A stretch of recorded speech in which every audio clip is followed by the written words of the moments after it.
दोस्तों, आपको जानकर दुख होगा कि आज यानी जब ये वीडियो रिकॉर्ड हो रहा है 29 जनवरी 2025 को महाकुंभ मेले में एक बड़ी दुर्भाग्यपूर्ण घटना घटी।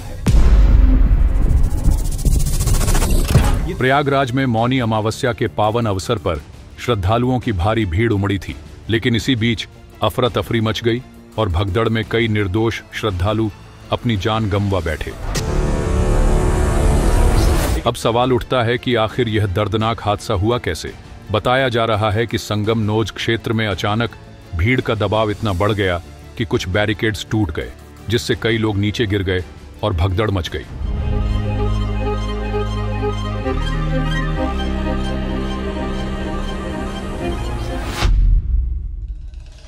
हालात इतने गंभीर हो गए कि चंद मिनटों में ही वहां चारों ओर चीख पुकार मच गई।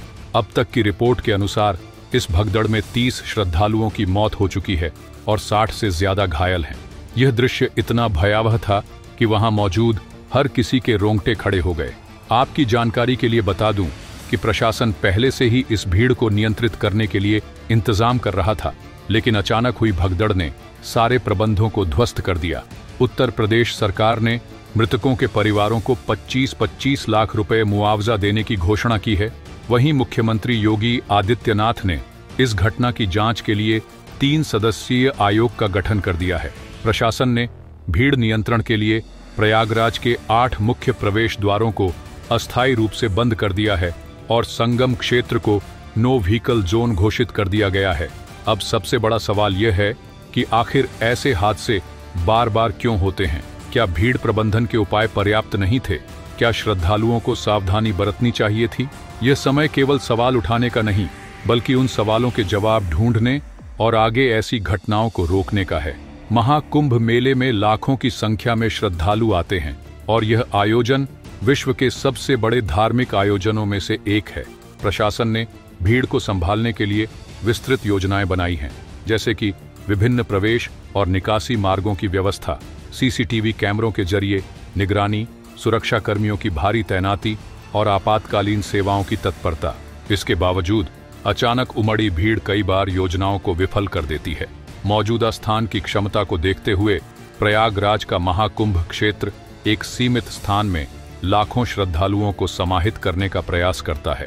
किसी भी आयोजन की सफलता का आधार यह होता है कि भीड़ का सही ढंग से प्रबंधन किया जाए। प्रशासन की योजना के अनुसार श्रद्धालुओं के लिए स्नान घाटों को विभाजित किया गया है और उनके बीच संतुलन बनाए रखने के प्रयास किए जा रहे हैं। आपको जानकर गर्व होगा कि प्रशासन और सुरक्षा बलों ने इस आयोजन को सफलतापूर्वक संचालित करने के लिए कड़ी मेहनत की है। हजारों पुलिसकर्मी, अर्धसैनिक बल और स्वयंसेवक तैनात किए गए हैं, जो 24 घंटे व्यवस्था बनाए रखने में जुटे हैं। उनकी सतर्कता और प्रतिबद्धता के कारण ही इतनी विशाल भीड़ को संभालना संभव हो पा रहा है।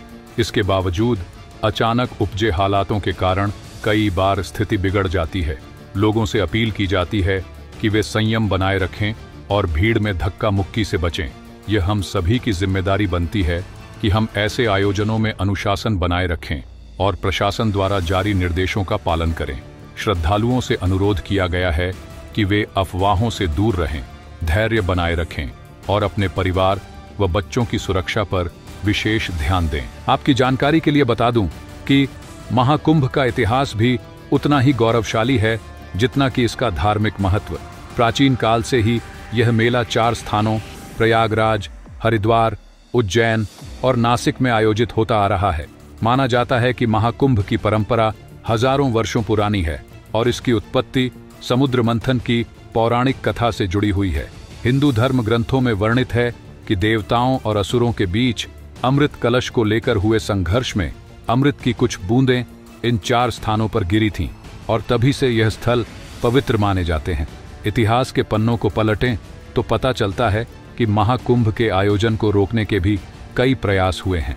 कुछ मुगल शासकों ने इसे रोकने की कोशिश की थी, लेकिन हिंदू समाज की अटूट आस्था के चलते यह परंपरा कभी समाप्त नहीं हुई।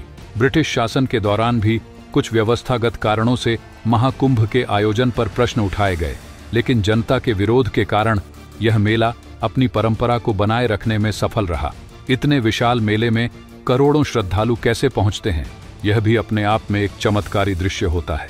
देश विदेश से आने वाले श्रद्धालु महीनों पहले से इस आयोजन की तैयारी में जुट जाते हैं।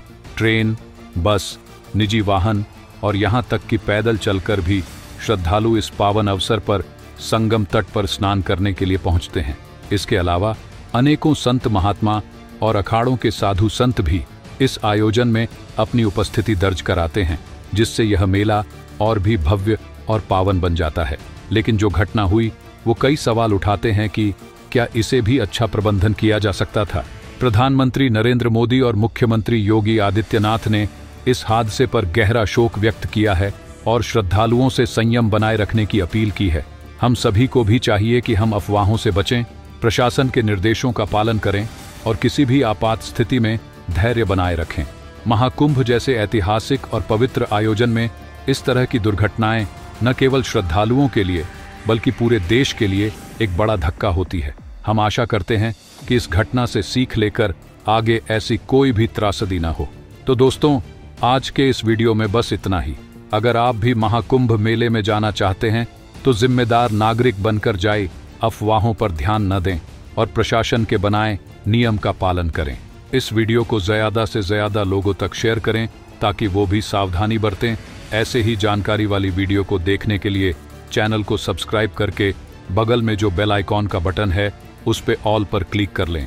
मिलते हैं अगले वीडियो में। जय हिंद, जय भारत।